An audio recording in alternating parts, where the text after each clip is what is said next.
Assalamualaikum warahmatullahi wabarakatuh, kerabat muslim. Saat ini tim Dolan Inspiratif berada di TI Farm, di mana TI Farm ini adalah merupakan salah satu divisi yang ada di Pondok Pesantren Tunas Ilmu.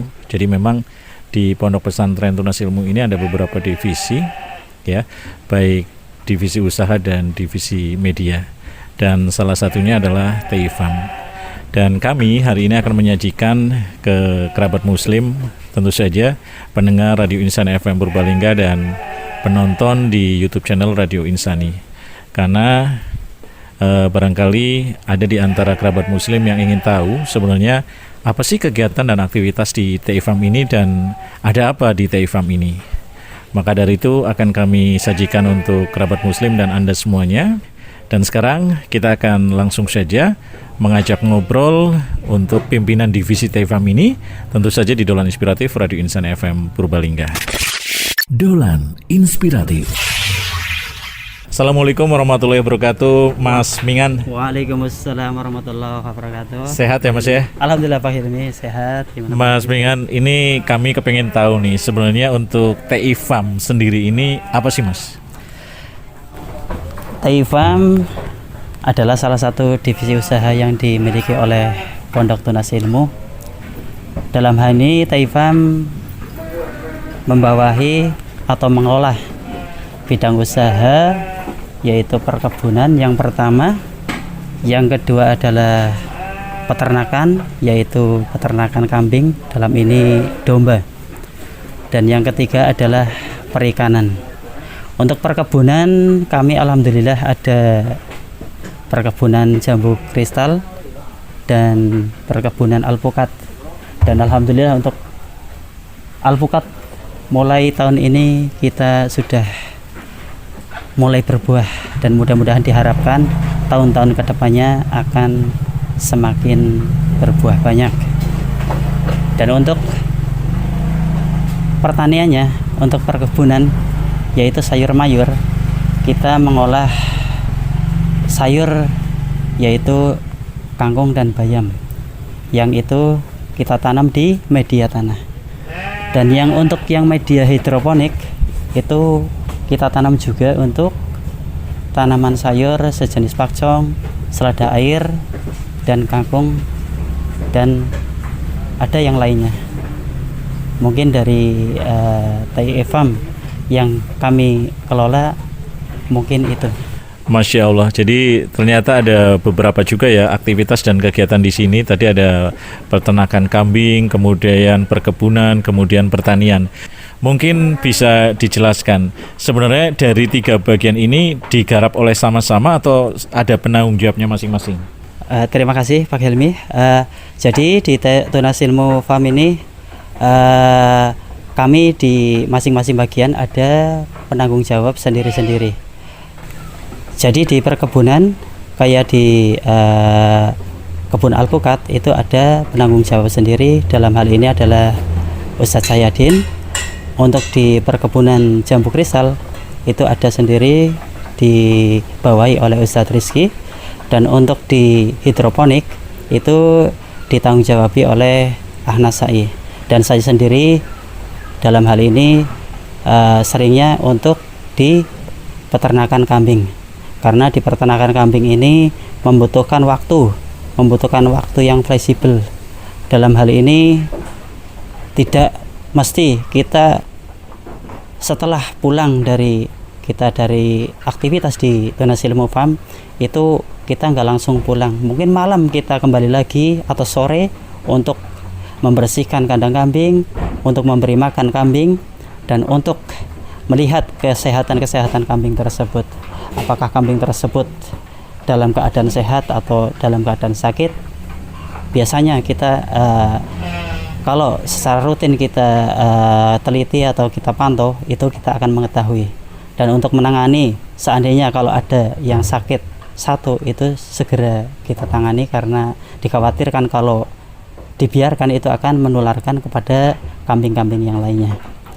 Dan untuk perawatan yang di kandang, dalam hal ini domba, setiap hari kita memberi makan di pagi hari kita kasih makan, dan sore hari kita kasih makan, dan malam hari juga dikasih makan.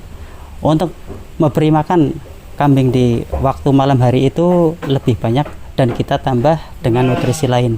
Dalam hal ini adalah sejenis makanan yaitu ongkok dan pelet, yang kita ketahui kalau ongkok dan pelet itu adalah untuk penggemukan kambing. Sedangkan untuk nutrisi-nutrisi lainnya adalah kayak mineral blok, dan kita juga menggunakan untuk komboran itu adalah alhamdulillah, jadi ada pabrik atau home industry tempe itu airnya jadi air rebusan dari kedelai itu adalah air yang bagus untuk komboran kambing. Jadi kita gunakan salah satu minum untuk kombor kambing itu adalah air rebusan kedelai yang dipakein untuk pembuatan tempe tersebut, dengan harapan ketika kita memberi minum dan memberi makan yang cukup kepada kambing tersebut, maka kambing tersebut akan menjadikan kambing yang sehat dan kambing-kambing yang gemuk.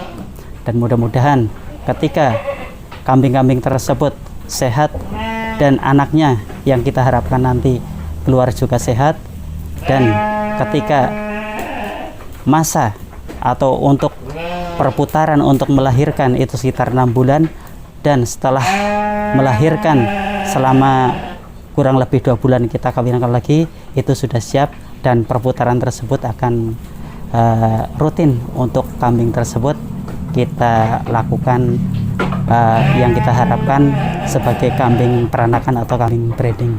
Mas Pingan, ini kalau di kebun ini berarti termasuk yang pertanian apa perkebunan ini? Ini kita masuk berarti ke pertanian, Pak Helmi. Pertanian? Iya. Kalau yang di sini yang ditanam apa nih di pertanian ini? Ini pertanian kita tanam kangkung, dan untuk itu bayam dan jasin. Kangkung dan bayam. Ini sudah pernah panen belum sih? Alhamdulillah sudah, Pak Helmi. Sudah panen. Sudah panen, dan biasanya kalau panen hasilnya dikemanakan? Alhamdulillah, jadi kita setting untuk panen itu setiap pekan sekali. Jadi untuk setiap pekan sekali itu untuk hari Senin, jadi untuk kita alokasikan untuk ke Tunas Ilmu Mat, dan yang lainnya kita lebihnya kita masukkan kepada tengkulak. Karena kalau seandainya kita masukkan ke Tunas Ilmu Mat aja itu tidak mereka di Tunas Ilmu Mat itu tidak mampu untuk menjual, karena panen kita itu banyak.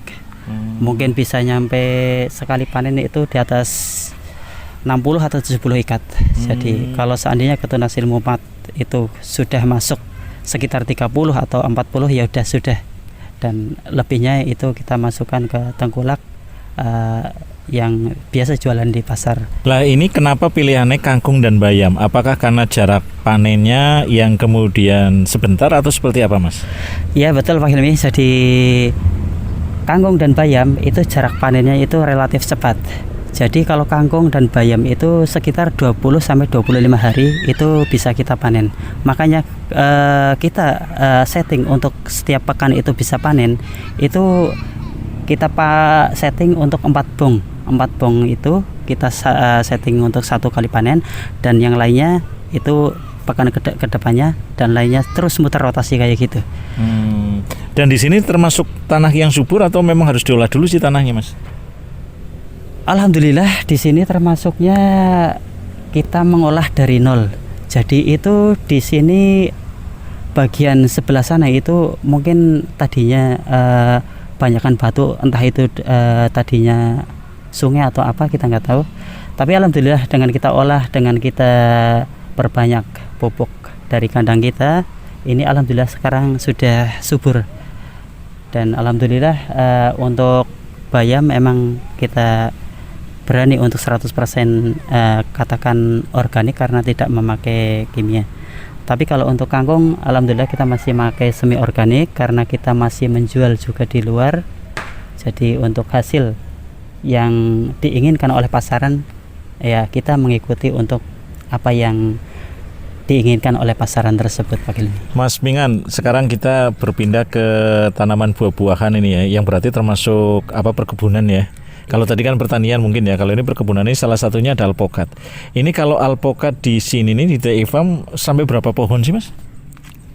Ya Pak Hilmi, ini di Tunas Ilmu Farm ini ada sekitar 50-an pohon alpukat, dan alhamdulillah sekitar ada 10 lebih pohon dari yang kita tanam pohon alpukat sudah mulai berbuah, dan diharapkan nanti tahun-tahun depan juga pohon yang lain akan ikut berbuah. Dan untuk perawatan sendiri untuk pohon alpukat, kita pakai pupuk kohe per 4 bulan sekali insya Allah. Jadi kita pupuk dengan pupuk kohe, yaitu sekitar 1 atau 2 karung itu kita bikin gali muter kira-kira lebar ada 1 meteran, nanti kita tanam dengan pupuk kohe dengan harapan pertumbuhan dari pohon alpukat tersebut akan baik dan akan subur, dan diharapkan nanti setelah berbuah juga buahnya juga akan maksimal. Dan setelah kita buah awal, emang kita lihat emang buahnya sangat ya kita merasa puas lah, karena buah awal ini bisa berbuah dengan besar walaupun buah tersebut belum banyak.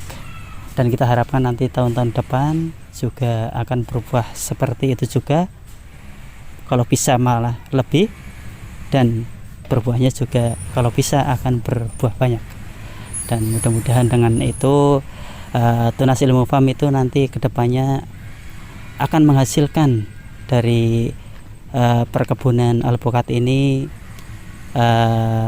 yaitu buah yang banyak, dan akan kita alokasikan penjualan dari buah tersebut untuk operasional pondok pesantren Tunas Ilmu yang kita cintai. Mas Mingan, ini sekarang kan kita berada di tanaman buah jambu ya, ini termasuknya jambu kristal ya? Iya, ini Pak Helmi, ini jambu kristal. Jadi jambu kristal ini kita kelola dengan dari awal bunga kita berongsong dengan plastik, dan kita berongsong dengan kertas, karena sepengetahuan dari kita, dari teman-teman, itu dengan kertas itu matahari tidak langsung kena dengan buahnya, dengan harapan buah itu akan maksimal untuk pembesaran, dan rasanya itu diharapkan rasanya manis, berbeda dengan buah kalau tidak diperongsong dan tidak ditutup dengan kertas tersebut, Pak Hilmi. Lah kira-kira ada berapa banyak nih pohon jambunya, Mas? Kurang lebih ada 100 pohon yang kita tanam di sini. Ini sebenarnya pohon ini adalah dulunya sih sudah pas kita ada di sini sudah tertanam dengan di sini. Jadi kita tinggal melanjutkan aja. Tapi untuk pohonnya kurang lebih ada 100-an pohon yang ditanam di perkebunan TI Farm yang kita miliki, Pak Helmi. Baik, Mas Mingan, saya jadi kan penasaran nih. Tadi kita sudah melihat peternakan kambing, kemudian sayur mayur, kemudian buah-buahan. Saat ini kita berada di tempat jambu kristal. Nah, ini sebenarnya TI Farm ini dibikin atau kemudian diadakan untuk kegiatan para santri yang belajar pertanian di sini, atau sebenarnya ini adalah melulu hanya untuk unit usaha di mana nanti hasilnya buat pondok, Mas? Kalau saat ini termasuk salah satu divisi yang dimiliki oleh Pondok Pesantren Tunas Ilmu, dan yang diharapkan dari divisi ini Tunas Ilmu Farm adalah untuk memberikan income, atau kita memberikan pemasukan kepada pondok sebagai operasional pondok tersebut. Tapi nanti kedepannya mungkin kalau seandainya ada santri yang barangkali mau belajar ke TI Farm bagaimana cara berkebun, bagaimana cara peternak, dan bagaimana cara untuk mengelola ikan, perikanan, ya insya Allah kita dengan lapang dada, dengan terbuka, insya Allah akan memberikan apa yang kita bisa kepada para santri tersebut. Bahkan mungkin ke orang-orang yang ingin belajar, ya marilah kita belajar bersama, karena kami juga di sini juga masih dalam tahap pelajaran, dan mudah-mudahan dengan kita saling sharing akan menjadikan wawasan kami menjadi lebih luas lagi dan menjadi sebagai ilmu bagi kita, bagi kami untuk bisa mengelola TIFAM yang membidangi mengolah baik perkebunan, perikanan, dan peternakan. Baik, terima kasih Mas Mingan atas waktunya. Kita sudah diajak untuk berjalan-jalan melihat TIFAM ini. Tadi di sana ada peternakan kambing, kemudian ada tanaman sayur mayur, kemudian tanaman buah-buahan. Jadi begitu kerabat muslim, situasi dan aktivitas di TIFAM ini. Mudah-mudahan ini sebagai informasi dan akan menginspirasi untuk kerabat muslim semuanya. Dan sampai di sini dulu perjumpaan kami di Dolan Inspiratif Radio Insan FM Purbalingga. Terima kasih atas kebersamaannya. Wassalamualaikum warahmatullahi wabarakatuh.